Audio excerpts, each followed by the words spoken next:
कहानी की शुरुआत में हमें दिखाया जाता है डेट्रॉइट के ब्राइट मूड में टेस अपने पहले से बुक किए गए घर पहुंचती है। निर्देशों के अनुसार चाबियां लॉक बॉक्स में होनी चाहिए थीं, लेकिन बॉक्स खाली मिलता है। वह एजेंट को फोन करती है, पर कॉल सीधे वॉइस मेल पे चली जाती है। मैसेज छोड़कर और अपने एक्स की कॉल्स को अनदेखा करते हुए वह देखती है कि घर की लाइटें जल रही हैं। टेस घंटी बजाती है और कीट को दरवाजा खोलते देख हैरान रह जाती है। कीट बताता है कि वह वहां रह रहा है। दोनों को पता चलता है कि एजेंट ने गलती से डबल बुकिंग कर दी थी। बाहर मूसलाधार बारिश हो रही है, इसलिए कीट टेस को अंदर आने के लिए कहता है। वह अपना बुकिंग कंफर्मेशन दिखाकर अपनी बात पूरी तरह साबित कर देता है। टेस पास के किसी होटल में फोन लगाती है, लेकिन वहां कोई कमरा खाली नहीं है। कीट यह सुन लेता है और बताता है कि शहर में मेडिकल कन्वेंशन चल रहा है, इसलिए उसे नहीं लगता कि कहीं कमरे उपलब्ध होंगे। वह टेस को रात भर घर शेयर करने के लिए मना लेता है और उसे बिस्तर दे देता है, क्योंकि वह खुद सोफे पर सो सकता है। बेडरूम में टेस को कीट का वॉलेट मिल जाता है, इसलिए उसे वापस देने से पहले वह उसकी आईडी की फोटो ले लेती है। नहाकर लिविंग रूम में आने पर वह कीट को वाइन लेकर इंतजार करते देखती है। टेस ड्रिंक मना करती है, लेकिन बात करने को तैयार हो जाती है। वह बताती है कि वह कैथरीन नाम की फिल्म मेकर के साथ इंटरव्यू के लिए आई है। कीट कहता है कि कैथरीन की अगली फिल्म उसके अपने डेट्रॉइट म्यूजिक कलेक्टिव पर आधारित है। समानताओं के कारण दोनों जल्दी घुल मिल जाते हैं और घंटों तक बातें करते रहते हैं। टेस शराब पी लेती है। आधी रात को दरवाजे की चरमराहट की आवाज से टेस जाग जाती है। अचानक एक चीख सुनाई देती है। बेडरूम का दरवाजा खुला है। कीट सोफे पर बुरा सपना देख रहा है और अजीब अजीब आवाजें निकाल रहा है। टेस करीब जाकर उसे धीरे से हिलाती है। पहले तो कोई हलचल नहीं होती। दोबारा कोशिश करने पर वह चौंक कर जाग जाता है और टेस डर के मारे चिल्ला पड़ती है। टेस पूछती है कि क्या उसने दरवाजा खोला था। कीट कसम खाकर मना कर देता है। टेस बेडरूम में जाकर अंदर से दरवाजा लॉक कर लेती है। सुबह टेस को कीट का एक नोट मिलता है, जिसमें लिखा है कि उसे जाना पड़ा, लेकिन उसने शुभकामनाएं दी हैं। बाहर निकलते समय वह चाबी लॉक बॉक्स में छोड़ देती है। अब जब उजाला हो गया है तो टेस यह देखकर हैरान रह जाती है कि उसके किराए वाले घर को छोड़कर पड़ोस के सारे घर खंडहर बन चुके हैं। शहर में वह इंटरव्यू के लिए एक कैफे में कैथरीन से मिलती है।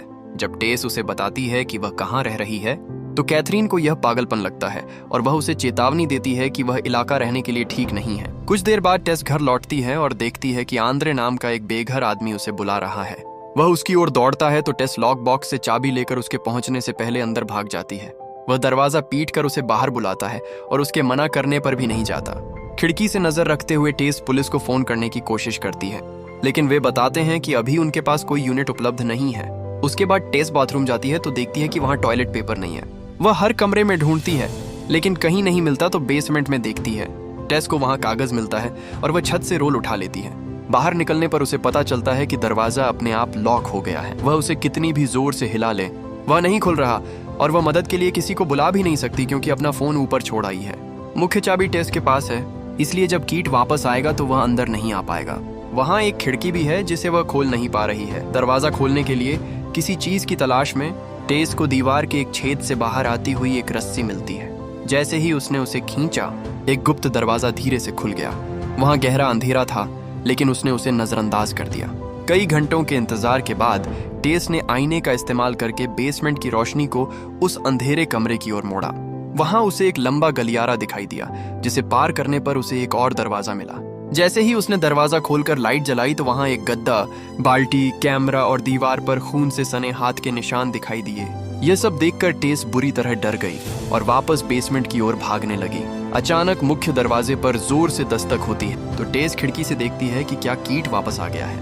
वह खिड़की खटखटाती है। कीट सुन लेता है और बाहर से खिड़की खोलकर चाबी ले लेता है। कुछ ही पल में वे घर के अंदर होते हैं और टेस उसे उस रहस्यमयी कमरे के बारे में बताती है। कीट को यह अजीब नहीं लगता, क्योंकि बेसमेंट में तो कबाड़ होता ही है, पर टेस वहां से जाना चाहती है। वह उसे तुरंत रुकने को मना लेता है, क्योंकि उसे बेसमेंट देखना है और अगर वह फंस गया तो उसे मदद चाहिए। कुछ देर बाद कीट कोई जवाब नहीं देता तो टेस जांच करने के लिए नीचे जाती है। दरवाजा फिर से बंद होने ही वाला है, लेकिन इस बार टेस उसे रोकने में कामयाब हो जाती है। वह तेजी से ऊपर भागती है और मेज पर चाबियां पटकती है। फिर एक कुर्सी उठाती है, जिससे दरवाजा खुला रहता है।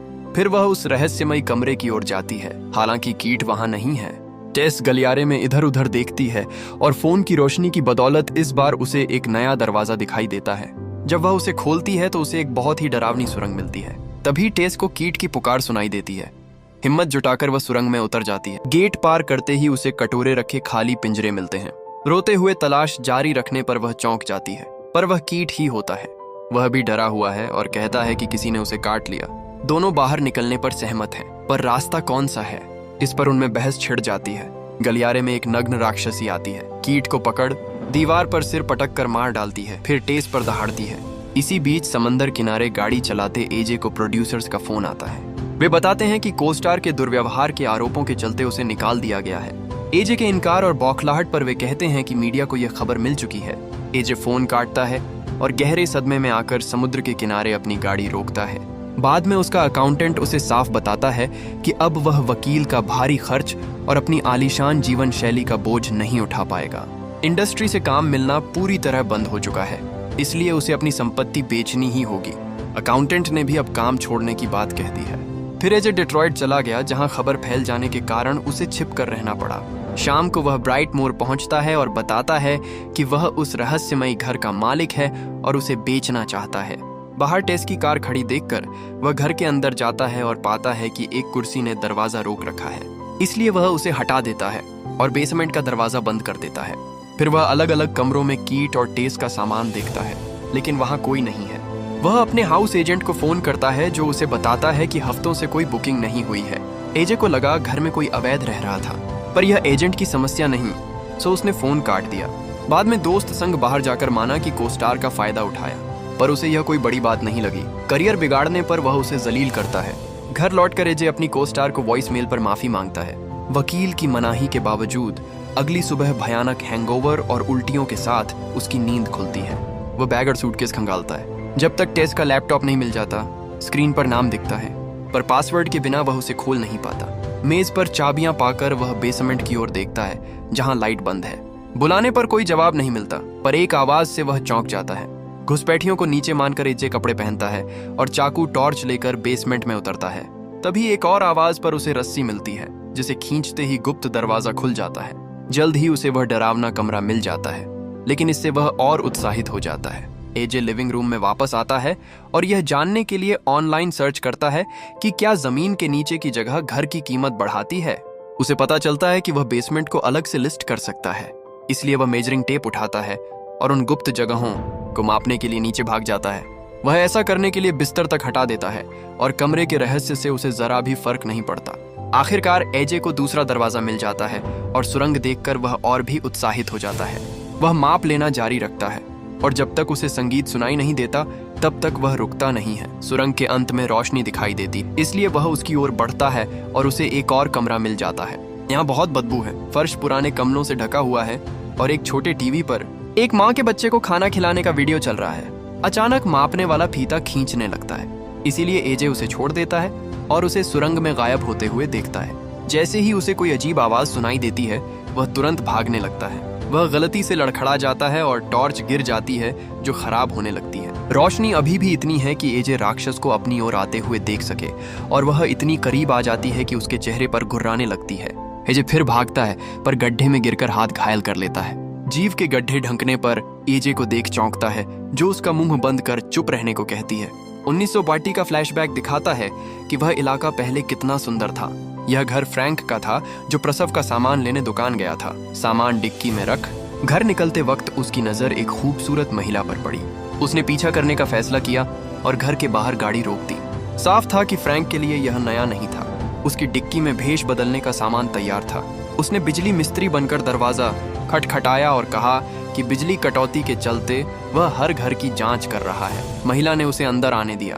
फ्रैंक चुपके से बाथरूम में गया और खिड़की की कुंडी खोल दी। घर लौटते वक्त पड़ोसी ने बताया कि इलाका खराब होने के कारण वह घर बेच रहा है। कहीं न जाने की घोषणा करने के बाद फ्रैंक सारा सामान तहखाने में ले गया, जहां से एक महिला के चिल्लाने की आवाजें सुनाई दे रही थीं। टेस एजे से शांत रहने को कहती है ताकि वह जीव परेशान ना हो। तभी राक्षस सामने आता है और उन्हें दूध की बोतल देता है। टेस बिना झिझक उसे पी लेती है और एजे को भी पीने को कहती है, क्योंकि वह उन्हें अपना बच्चा बनाना चाहती है। एजे के मना करने पर राक्षस गड्ढे में उतर आता है। वह धीरे से टेस को सहलाकर अपना बच्चा कहती है, पर एजे का गला पकड़कर गुर्राती है। अचानक वह जीव एजे को गड्ढे से खींचकर टीवी रूम ले जाती है, जहां वह उसे स्क्रीन के वीडियो के मुताबिक दूध पीने पर मजबूर करती है। जब उस जीव ने ढक्कन को खुला ही छोड़ दिया, तो टेस ने फौरन एजे की टॉर्च उठाई और उस गहरे गड्ढे से बाहर की ओर छलांग लगा दी। जैसे ही वह सुरंग में आगे बढ़ी, उसका पैर गलती से टेप पर जा पड़ा। जिसकी आवाज सुनकर वह राक्षस पूरी तरह सतर्क हो गया। टेस तेजी से भागती हुई बेसमेंट तक पहुंची, लेकिन वहां दरवाजा बंद था और उसने लात मारकर उसे खोलने की कोशिश की, पर वह टस से मस नहीं हुआ। उसने खिड़की तोड़कर बाहर निकलने का मन बनाया, लेकिन तब तक बहुत देर हो चुकी थी। गनीमत रही कि जीव के पकड़ने से पहले ही आंद्रे ने उसे बाहर निकाला। आंद्रे ने टेस को राक्षस के बारे में बताकर एजे के बिना जाने को कहा और चेतावनी दी कि घर में उससे भी खतरनाक कुछ है। टेस को एजे की मदद करनी है, पर आंद्रे कहता है कि वह जीव रात में बाहर आता है और टेस को देखते ही हमला कर देगा। बेसमेंट में एजे टीवी रूम से निकलकर फोन की रोशनी से सुरंगें तलाशता है। अंत में तार से जुड़ी घंटी का पीछा करते हुए उसे एक और दरवाजा मिलता है। वह जीव पीछे आता है, पर उसे उस दरवाजे के पास देख तुरंत भाग जाता है। फिर एजे इस नए कमरे में दाखिल होता है जो कचरे से भरा है, लेकिन वहां कपड़े, फर्नीचर और एक और टीवी भी है। बिस्तर पर एजे एक बूढ़े फ्रैंक को देखकर चौंक जाता है, जो पानी मांगने के लिए कुछ इशारे करता है। एजे उसे बोतल थमा देता है, लेकिन अगला इशारा समझ नहीं पाता, इसलिए वह बस नाइट टेबल को बिस्तर के करीब ले आता है। फिर एजे इधर उधर देखता रहता है और उसे बहुत सारी पुरानी VHS टेप्स मिलती हैं। वह उन्हें देखता है और पता चलता है कि वे उन सभी महिलाओं की रिकॉर्डिंग है जिनका फ्रैंक ने उस बेसमेंट में शोषण किया था। एजे घबराकर फ्रैंक पर चिल्लाने लगता है, जो नाइट टेबल से बंदूक निकालता है और खुद को गोली मार लेता है। इस बीच टेस शहर छोड़कर सबसे नजदीकी गैस स्टेशन जाती है, जहां वह 901 पर कॉल करने के लिए फोन मांगती है। जब पुलिस पहुंचती है तो वह उन्हें घर ले जाती है और बताती है कि क्या हुआ था, लेकिन पुलिस ने बात नहीं मानी। वारंट बिना ताला तोड़ने से इनकार कर दिया, इसलिए वे चले गए। हताश टेस चाबियां लेने के लिए लिविंग रूम की खिड़की तोड़ती है। कार में बैठते ही राक्षस बाहर आता है। टेस गाड़ी से उसे दीवार पर टक्कर मार बेहोश कर देती है। टेस के अंदर आते ही एजे बंदूक लेकर बाहर निकलता है। सुरंग में घबराकर गोली चलाने पर उसे पता चलता है कि टेस के कूल्हे पर गोली लग गई है। एजे उसे उठाकर बाहर ले जाता है, जहां जीव गायब हो चुका है। एजे की चाबियां सुरंगों में खो गई थीं, तो वे भागते रहे जब तक आंद्रे नहीं मिला, जो उन्हें अपने ठिकाने ले गया और सब बता दिया। फ्रैंक एक दरिंदा था जो मोहल्ले से कभी बाहर नहीं निकला। वह शिकार की महिलाओं को बेसमेंट में ले जाकर गर्भवती करता था। फिर उसने बच्चों को भी गर्भवती करना शुरू किया, जिससे वह एक की नकल तैयार करता गया। वह जीव ऐसी इनब्रीडिंग का नतीजा है। वह बेसमेंट में पैदा हुई और 40 सालों से वहीं है। एजे टेस की मदद को बेताब है, क्योंकि वह खुद को बुरा नहीं दिखाना चाहता और पीड़ितों से सब ठीक करना चाहता है। पर आंद्रे चाहता है कि वे सूर्योदय तक छिपे, क्योंकि यहाँ राक्षस कभी नहीं आया। अचानक वह जीव कमरे में धमक पड़ देता है और आंद्रे को दबोच लेता है। वह उसका हाथ उखाड़ता उसी से उसे पीट पीट कर मार डालती है।